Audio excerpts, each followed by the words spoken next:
Assalamu alaikum wa rahmatullah and welcome to the Matric Revision program on the Voice of the Cape. And this with myself, Amir Adams, as your presenter for these Matric Revision sessions. Today we continue with our next session in the Matric Revision series, where our facilitator today will be covering content for mathematics. The Voice of the Cape's Matric Revision sessions on the Facebook page as well as on the YouTube page of the Voice of the Cape is in conjunction and is being sponsored by the Two Oceans Graduate Institute, an accredited online platform where you can become a primary or high school teacher by studying in the privacy of your home. You may visit their website, and that is www.togi.ac.za,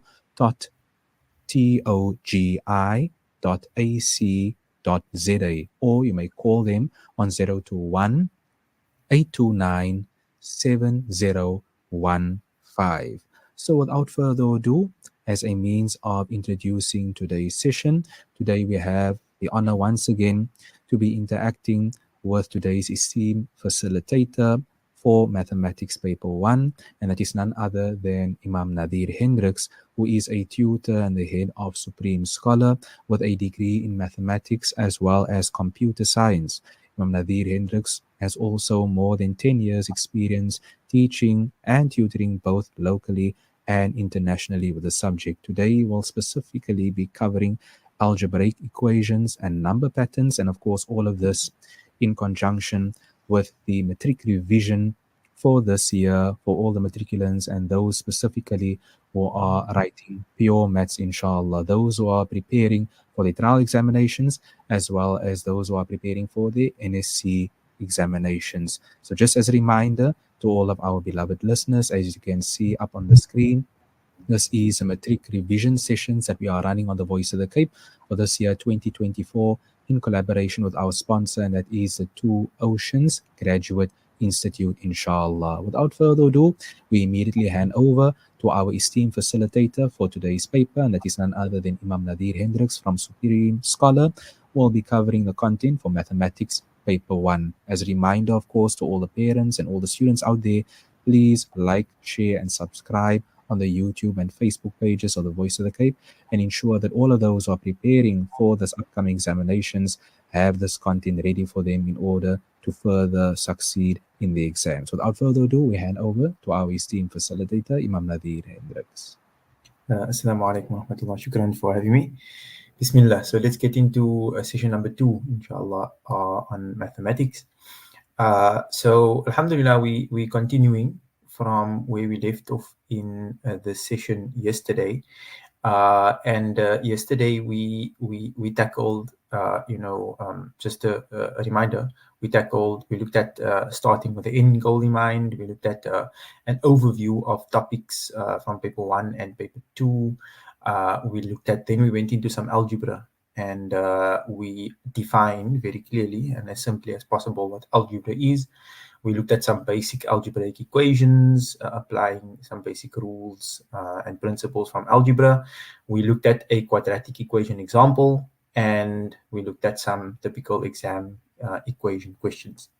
Today, inshallah, we're going to be doing the following. We will take a little bit of a deeper, detailed overview, look at the typical question 1 and question 2 of paper 1. We're going to be looking at that and just giving you an overview, a little bit more detailed overview of what you can expect for specifically question 1 and question 2 in your paper 1 final exam, which will take place at the end of this year, inshallah. And then we're going to be looking at just a point.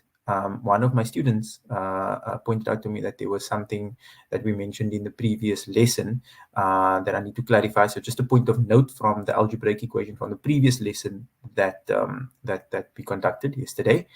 And then we're going to be looking into some more complex algebraic equation examples. We will be looking specifically at another algebraic equation, and we will be looking at an inequality, which falls under the section. And then we will start with number patterns.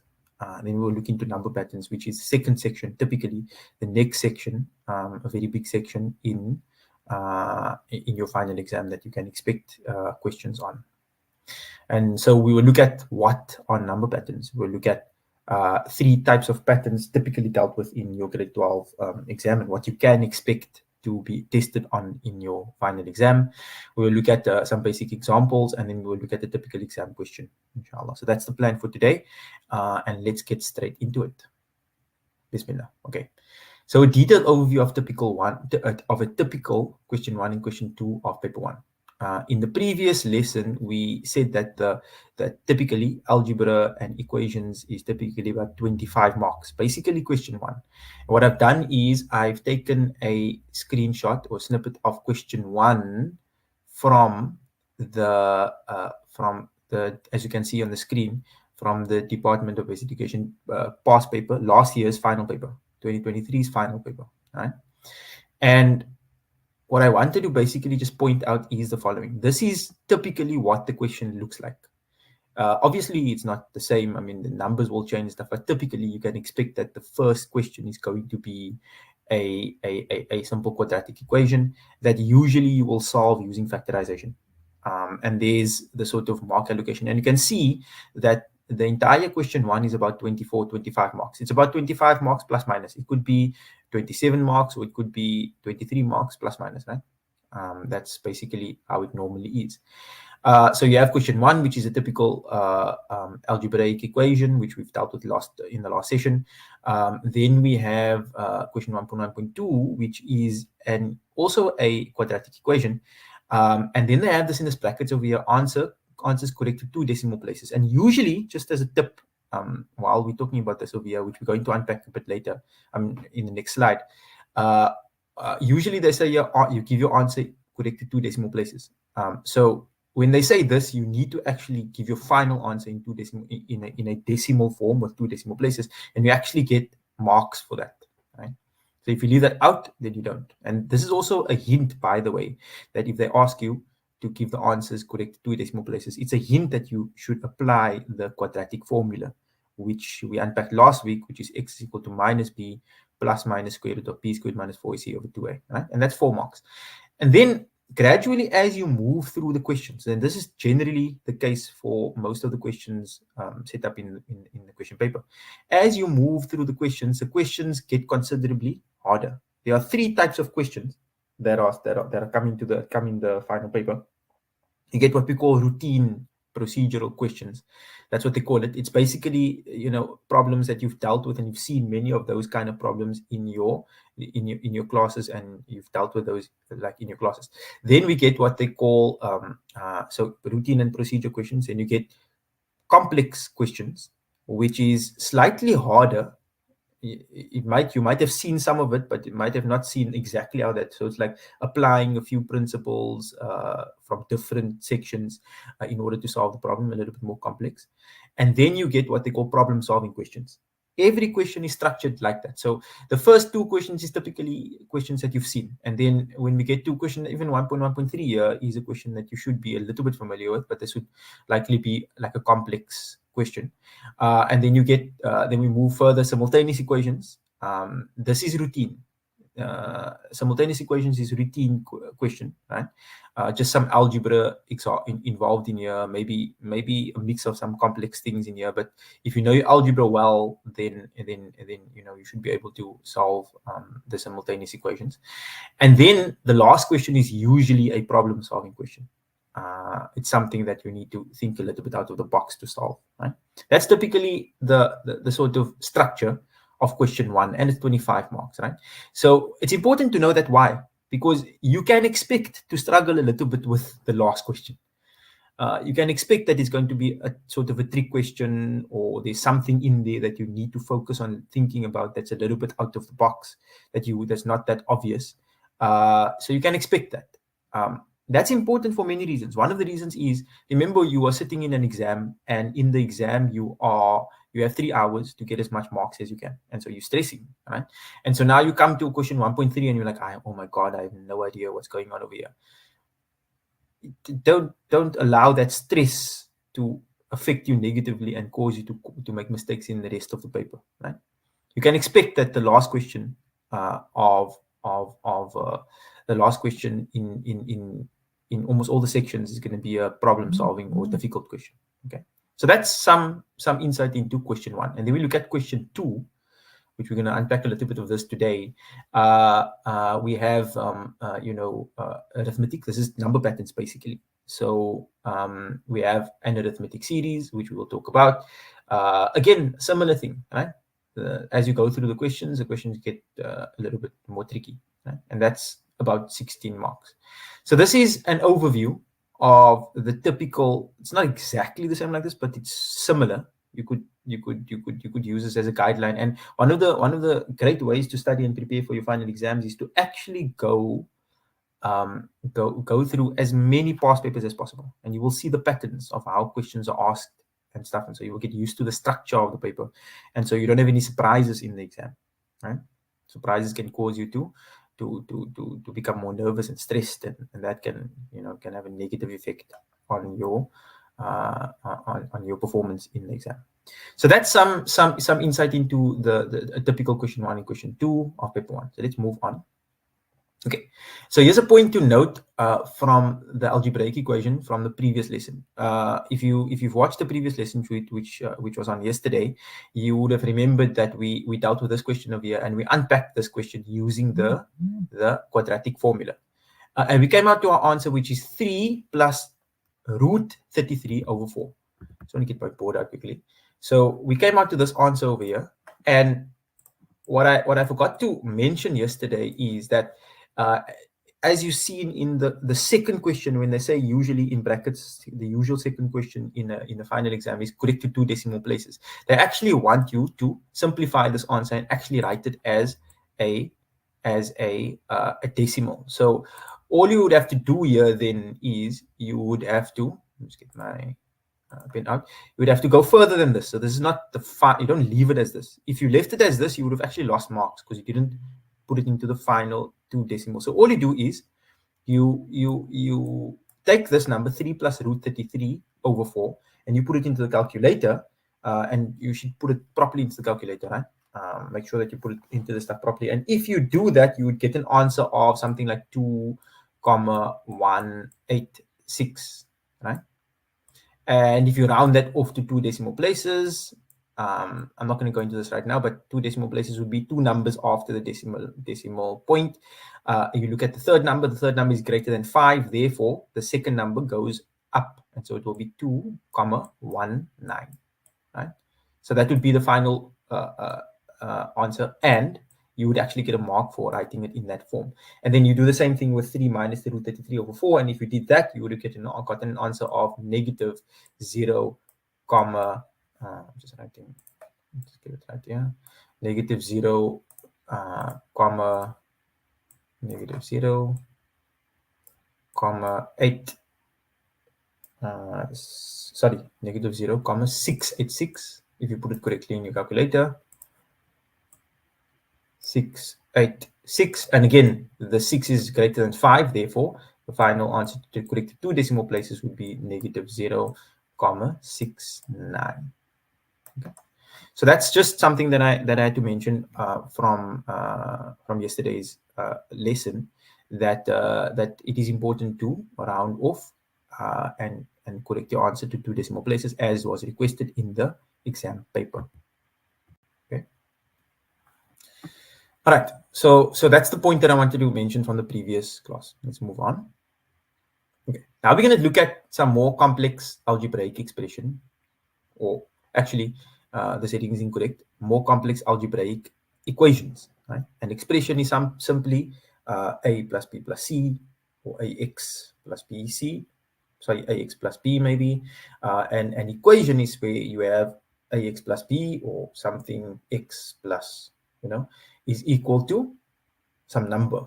There's an equal sign. So we're looking at algebraic equations. Just forgive me for the incorrect heading there. It's algebraic equations that we're looking at, right? So we're going to be looking at this, and this is taken from the past paper. We're going to be unpacking this and just solving this one together. Square root of 2x plus 1 is equal to x minus 1, and that's worth 4 marks. So let's just get our hands dirty a little bit and just solve that question over there. So we have that question, which is the square root of 2 x plus 1 is equal to x minus 1. Okay. So how do we go about solving this question? Let's just make it nice over there. Okay.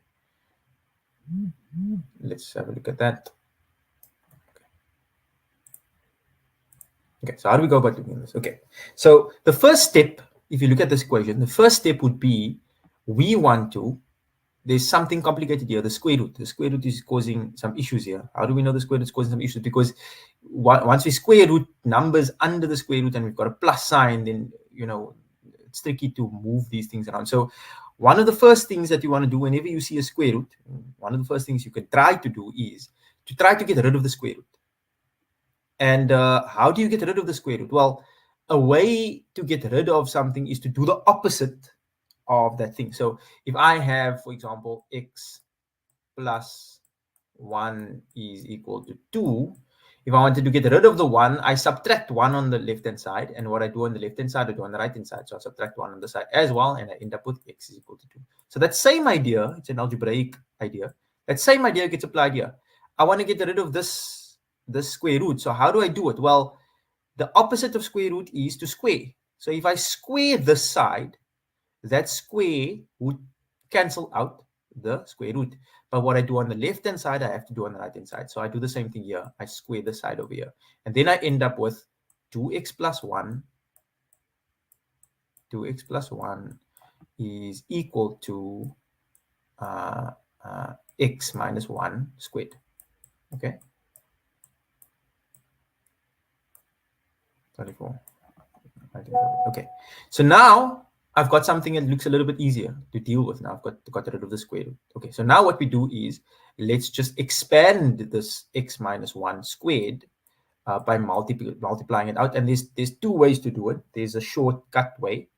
The shortcut way, I'll explain to you. The long way is writing it out, extending the brackets, and then you're multiplying the first term by the first term, the first term by the second term, which we dealt with in yesterday's lesson. But I'm going to show you a shortcut, right? A short way to do this. The short way to do this is first square the first term. So what's x? Square the first term. X squared, correct? Then you take the first term, you multiply it by the second term, including the sign, and you multiply the answer by 2. So x times negative 1 will be negative 1x. And that multiplied by 2 will be negative 2x. And then for the last term, we're expecting 3 terms. For the last term, we take the last number, including the sign, negative 1, and we square it. And negative 1 squared will become plus 1.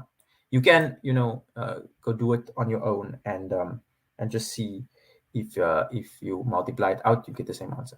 Okay. So now we have 2x plus 1 is equal to x squared minus 2x plus 1.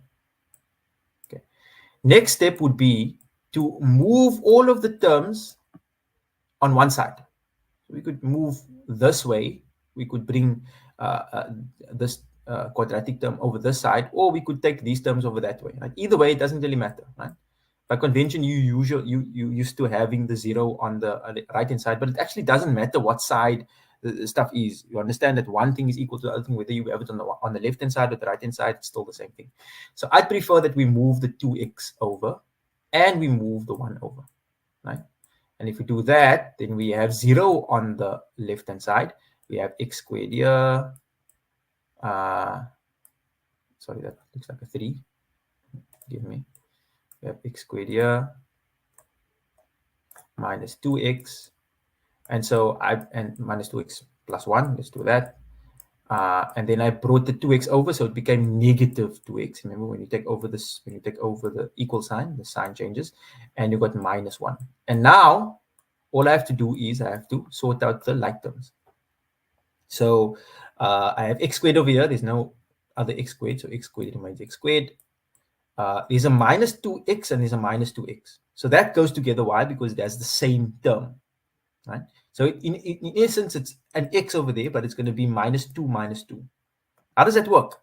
Well, if I have apples and apples, if I have 4 apples and 3 apples, I can add them up to have 7 apples, right? Anything that's the same, I simply just add the number. So minus 2 will be minus 4x, right? And then the last number here is 1 minus 1, and that's obviously going to be 0. So we have 0 is equal to x squared minus 4x. If you don't feel comfortable working with the 0 on the left-hand side, you can swap it around. It doesn't change anything really. So x squared minus 4x is equal to 0. It's exactly the same as saying 0 is equal to x squared minus 4x. Don't get confused. I did not take stuff over here. I simply just rewrote the equation with the expression on the right-hand side. Okay, so now we have something that's easier to work with. We've got a quadratic equation. And from yesterday's example, one of the ways to solve a quadratic equation is to factorize, especially if it's equal to 0, right? So we've got it in the form where it's equal to 0, and now we're going to factorize. What is factorization? Yesterday we did a certain form of factorization. Here, this is a more simpler form of factorization. What is it? It's taking out a common factor in both terms. So if you look closely, you will see that there's an x squared here and there's an x there. What does that mean? What does x squared mean? X squared simply means there's two x's. You could also write this as x times x, right? And take the squared away. So what does that mean? There's a common factor between these two terms, right? What do we mean by that? There's one x here and there's one x here. So x is common in both terms. Therefore, I take x out as a common factor. And then I open a bracket and I say x multiplied by what gives me xx? Well, x multiplied by x gives me x or x squared. And x multiplied by what gives me negative 4x? Well, minus 4. Minus 4 times x gives me minus 4x. And that would be the factorization. And then following from the principle that we dealt with yesterday, where if two things are multiplied by each other and they're equal to 0, then there's only two possibilities. The one possibility is the first term equals to 0, or x minus 4 equals 0. Okay. And then it follows then for us to simply just simplify the second answer here, because if x is equal to 0, x is equal to 0, you can't do anything with that, right? If x minus 4 is equal to 0, then x must be equal to 4, and that is your solution. Okay. So that's that question over there. 4 marks, and that is that question. How to deal with that question? Okay, let's look at the next question, which is an inequality. What is an inequality? Well, a normal equation says that one expression is equal to the other expression. An inequality is saying that the expression on the left-hand side is not equal to the expression on the right-hand side, right? It could have equal to, but it's saying in this case over here, let's just get to the board and deal with this one over here. Go across. Okay, so let's get, what was that question? X squared minus 3 is greater than 2x. X squared minus 3 is greater than 2x. This is also a question worth 4 marks. So let's unpack this. How do we solve this? Okay. The difference between this and a normal equation is that an equation tells me that the left-hand side is equal to the right-hand side, whereas in this case over here, we're saying that the left-hand side here must be greater than the right-hand side. So naturally, because it's, there is some principles that we will use from how we solve normal equations to solve this. So let's unpack what we're going to be doing here. And maybe we should translate this into English. What this actually is asking is, what number squared minus 3 is greater than 2 multiplied by that same number? That's what this is asking you in English, like a word sum, if you want to call it that. So how do we solve this? Okay.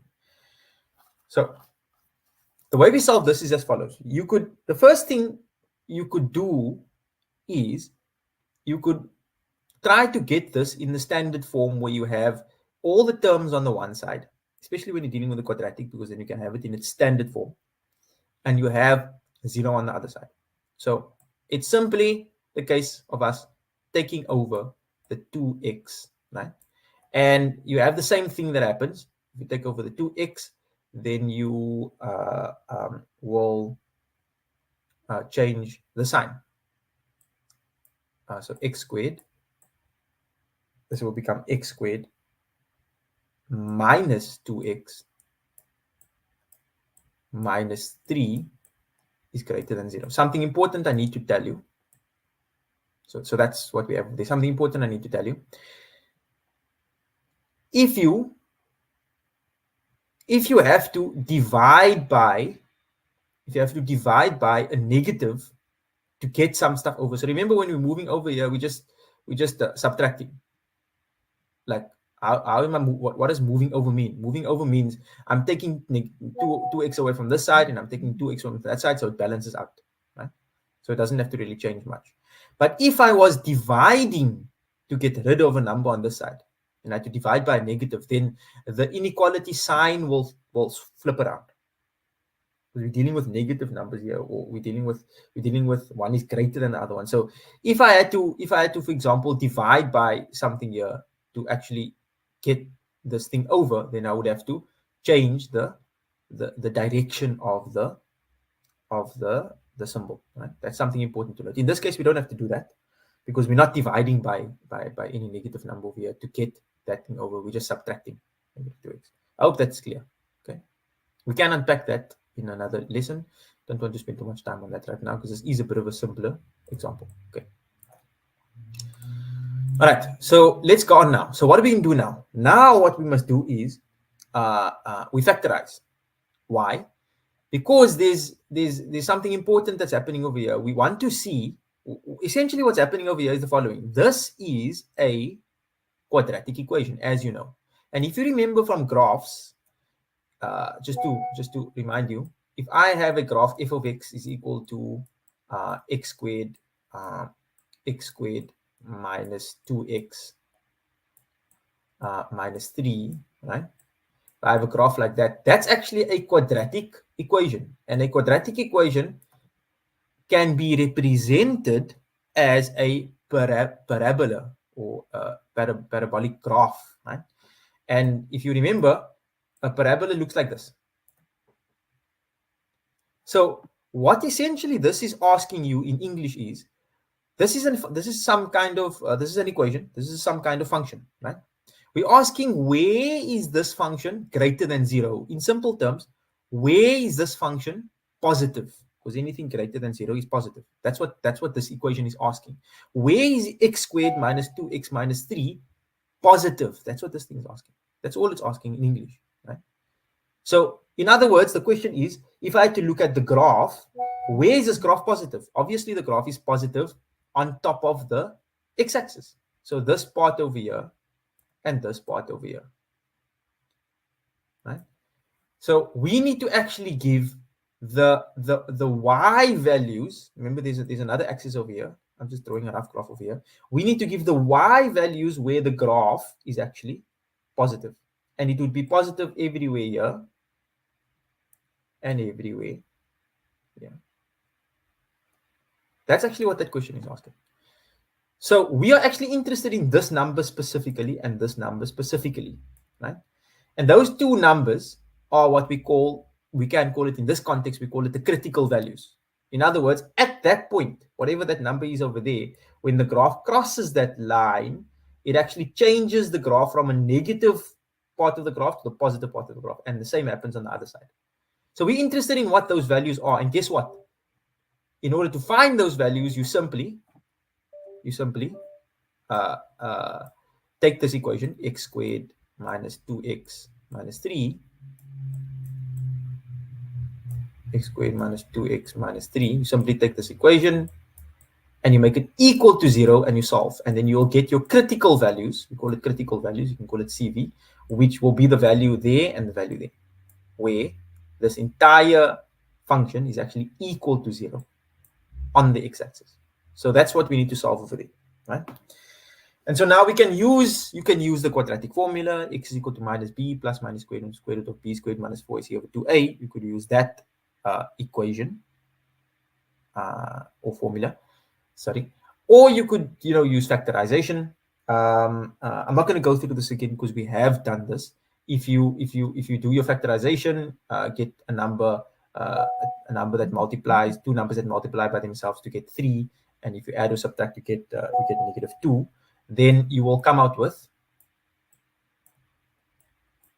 the two brackets equal to 0. You have an x here, you have an x here. The two numbers, the two factors that will work here would be 3 and 1. 3 multiplied by 1 is 3, and -3 plus 1 is equal to -2. So -3 multiplied by 1 is equal to -3, and -3 plus 1 is equal to -2. And then if you equate x minus 3 is equal to 0, you will get x is equal to 3, or x is equal to -1, right? See, there's even algebra in solving this equation. Well, there's a lot of algebra. Algebra is everywhere over here. If you're struggling with this concept, I'd highly recommend that you go practice it, because it comes up in many different places where you need to factorize quadratics. Okay. So we have now our critical values, 3 and -1. And now we need to make sense of this on the graph. How does it look? Well, on the negative side, on the left side, this will be the negative number. So this must be the -1, because that's the only option there. And on this side, it will be the 3. So that, what am I saying? In other words, this value over here is -1, and this value over here is 3. And that we can call your critical values. And if you do this in the exam, you can say CV is 3 and -1. You will get marks for that. And now it simply remains for us to answer the question. What was the question? Let me remind you. The question was, where is this graph positive? Where is this equation positive? In other words, greater than 0 or positive. If it was the other way around, it would be, where is this equation negative? But here, it's where is this equation positive? So now we can see, well, it's positive here, right? So we draw a straight line over here, and we say, okay, wherever, listen carefully, wherever the value, the graph is moving on that side of -1, if it's going on that side of -1, then the graph is positive. See, this line over here is towards the left of -1. So the first answer would be x must be less than -1, right? Wherever x is less than -1, remember this graph goes straight up. It doesn't come down again. So wherever x is less than -1, the graph will be positive. Or on the side, you can draw a straight line over here. Wherever, so we're looking at when the graph passes that point 3, then the graph starts becoming positive. So wherever, and it's moving towards the right, so wherever x is greater than 3, wherever x is greater than 3, the graph is positive. Right? I hope that is clear. That is how you deal with such a question. There are so many students who get confused with this part over here. They solve this up until the critical values, and then they don't know how to read the graph, right? So that's how you read it. Right? You draw the graph, you get the critical values, and then you check on the left hand side, on the right hand side of the value, is it positive or negative? And obviously, this thing was swapped around. If we were looking for x squared minus 2x minus 3, where it's less than 0, then the English question translated to English would be, where is the graph negative? And then we would obviously take the values between -1 and 3, which would obviously change the answer. Okay.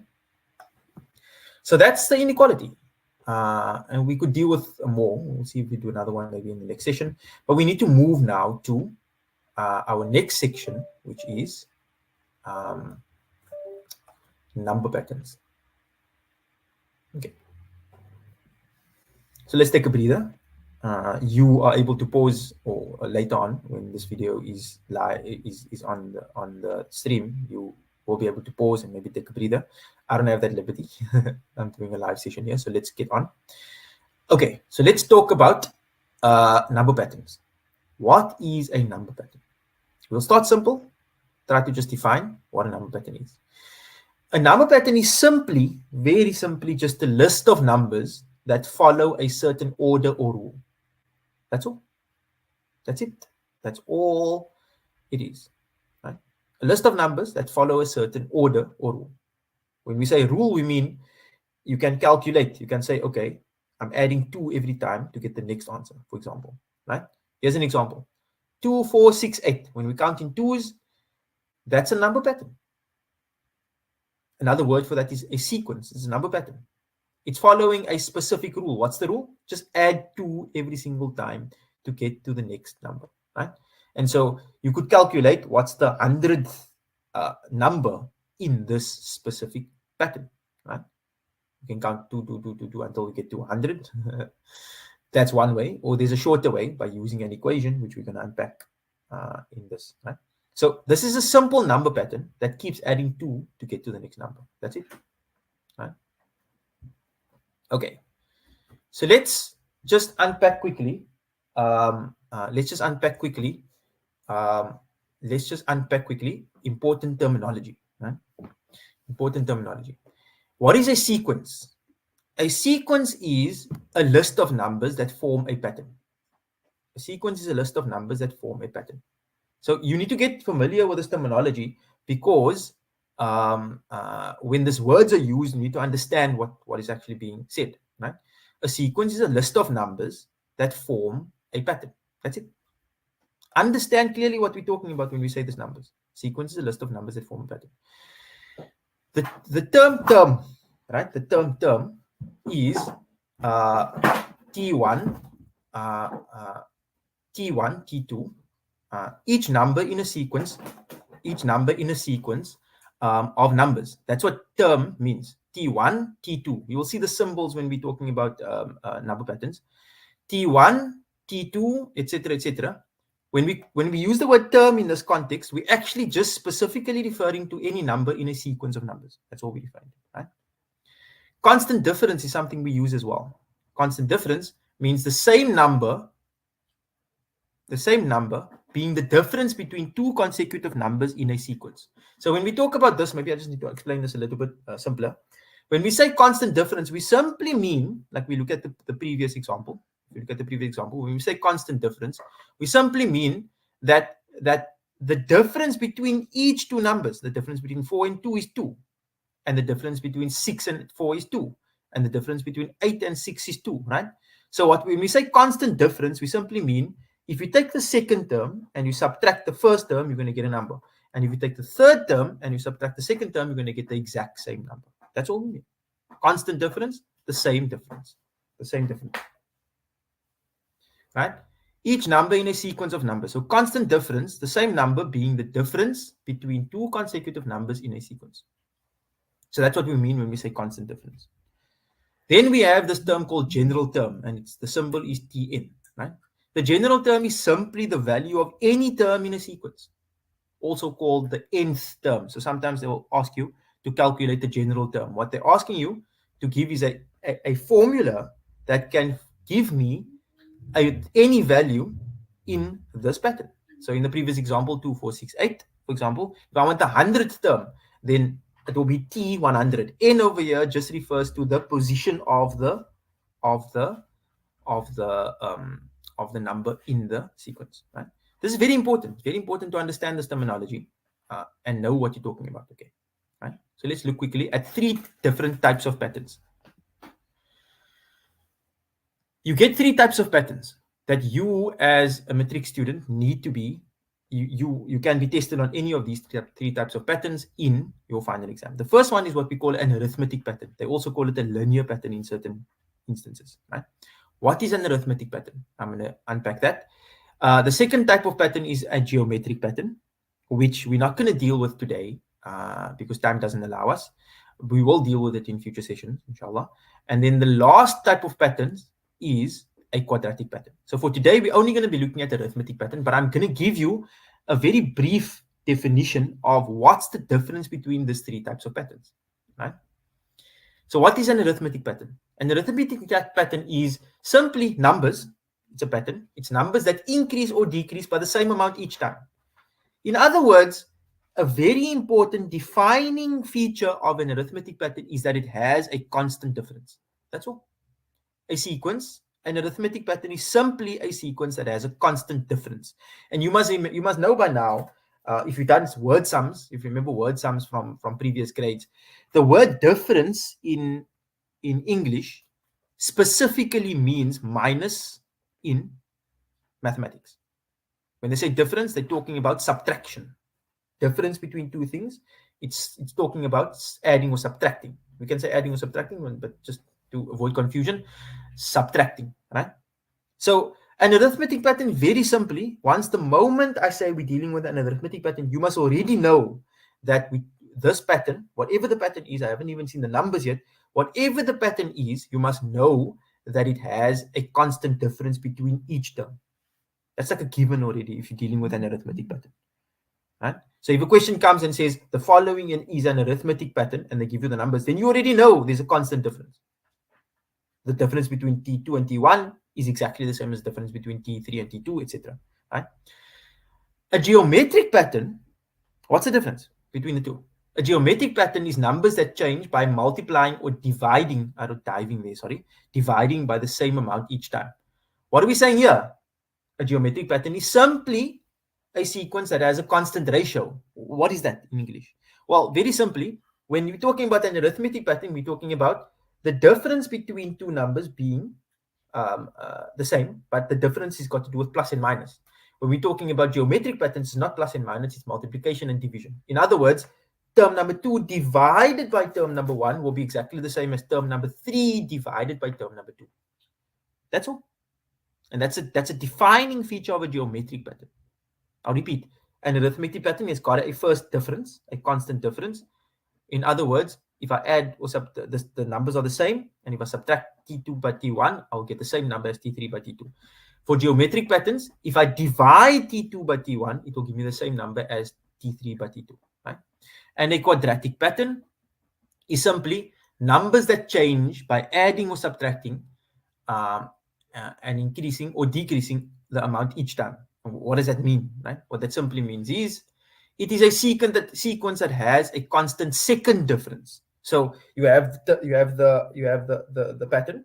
You have the first differences between the pattern. For a quadratic pattern, the first differences is not the same, but the differences between those differences is the same. That's what we mean by second difference. That is the simplest difference between these three different patterns that you need to know. And for today's session, we're only going to be looking at some examples of arithmetic pattern. Okay, for each of those patterns, you get general formula, right? So for this pattern over here, the general formula for an arithmetic pattern is usually in this form: Tn is equal to A plus n minus 1 D. And these letters mean something, right? A usually means the first, the value of the first term in the pattern. So if the term starts with 2, if the sequence starts with 2, then A will be 2, etc. D is the constant difference, whatever that constant difference is, and N is the term position number. So if I'm busy with term number 1, then N will be 1. If I'm busy with term number 2, then N will be 2. If I'm busy with term number 10, then N will be 10, etc. Right? You need to know this formula. If I remember correctly, this formula is not given to you in the I stand on a correction. There are certain formulas that's not given to you. I'm not sure if this one is given to you in the formula sheet. It would help you to know this and remember this formula. For any arithmetic pattern, Tn is equal to A plus n minus 1D. All you have to do is you have to put a value in for A, which would be unique to the pattern that you're dealing with, and a value for D. Right? Something important that you need to remember, which I said a couple of times, is that T2 minus T1 is equal to T3 minus T2 is equal to T4 minus T3. What do I mean by that? What I mean by that is term number 2, the value of term number 2 minus the value of term number 1 is the same as the value of term number 3 minus term number 2, and it is the same as the value of term number 4 minus term number 3, and you can go on like that. Right? Term number 100 minus term number 99 is going to be exactly the same number because it's an arithmetic pattern. Okay. A basic example. Consider the following sequence: 5, 7, 9, 11. Well, term number 1 in this case over here is 5. Therefore, if I had to find I had to put a value in the formula, it would be A is equal to 5. And if I want to find D, I simply take T2 minus T1. 7 minus 5 is 2. 7 minus 5 is 2, right? 9 minus 7 is 2, etc. 11 minus 7 is 2, right? So that's it, right? So let's look quickly at an exam question and we're going to end on this, inshallah. This is an exam question. We're just going to deal with 2.1.1 and then we will end. Okay. So we're looking at 7, 12, and 17. So let's see. Right? Bring up the board over here. So we're looking at the pattern is 7, 12, and 11. So let's look. Don't worry about the pluses over there. The pattern is 7, 12, and then 17. Right? And they're asking you for the value. They're asking us for the value of term number 91 in this arithmetic. It's called the series. The reason why it's called the series is simply because instead of there being a comma, it's plus. It's adding things, right? We're only going to deal with t number 91. How do we find the value of the 91st term in the sequence? Well, how do we do that? Firstly, this is T1. This is T2. This is T3. And so on, right? And it goes all the way until we say Tn, where n is any number. In this case over here, we're looking for T number 91. That's what they're asking, right? So we need to find the 91st term somewhere here. 91st T91 will be some. We need to find the value of T91. Well, how do we do that? The first thing we're going to do is we're going to find the general formula. So we remember that Tn is equal to A plus bracket n minus 1 t, right? Now we need to find a value for A and we need to find a value for D. Well, A is 7. So we could just put 7 there. A is 7. A is equal to 7.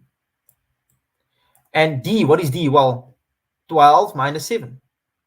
It's going to be T2. You can say D is equal to T2 minus T1.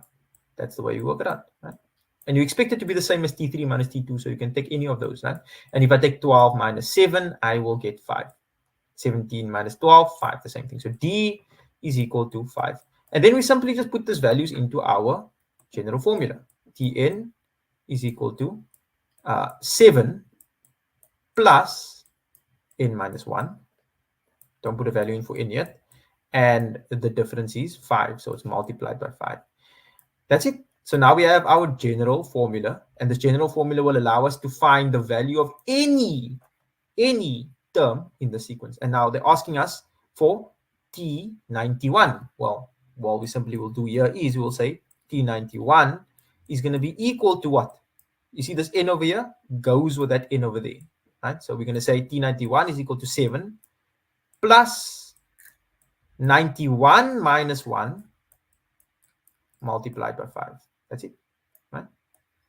And then we can do the calculations. 91 minus 1 is 90. 90 times 5, you could do the calculation, right? 90 times 5, 7 plus 90 multiplied by 5. What is that? Just get a calculator. My brain is a little bit lazy right now, so I'll just use a calculator. Give me a calculator here in front of me. You could do this value as well. So we have 90 multiplied by 5, right? 90 multiplied by 5.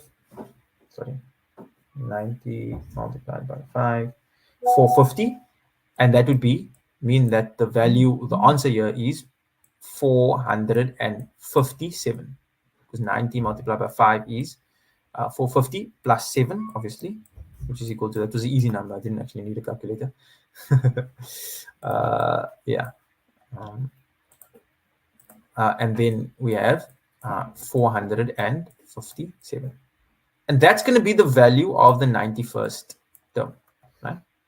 Just to remind you again, the value of the 53rd of the value of the 91st term. So this value over here is 457. And likewise, you could calculate any number. You could calculate the 1000th term in this series over here, sequence over here. Okay, I think that's enough for today.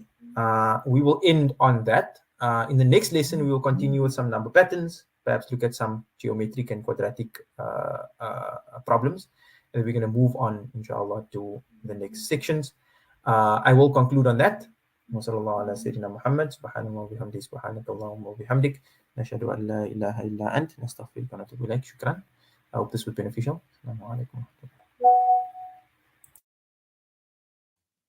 Alaikum salam wa rahmatullah. We say shukran, jazakallah khair, Baitra Makasi, thank you very much to our facilitator for today, and that is none other than Imam Natheer Hendricks, one of the tutors and the head of Supreme Scholar, who so beautifully gave us guidelines as to how we should prepare for the upcoming matric paper of mathematics, specifically content for paper one. And notice I speak in the inclusive we because we consider all of ourselves, even those who are not in matric anymore, still to be part of this process, whereby we know friends and family members that are in matric. So we are all there to support you, inshallah. And we would like to once again thank all of those who have basically viewed today's session. And just as a reminder in conclusion, please share this page with all of your friends as well as your family members who are currently in matric and who are basically embarking upon this process of studying and preparing and practicing for the upcoming trial examinations, as well as a very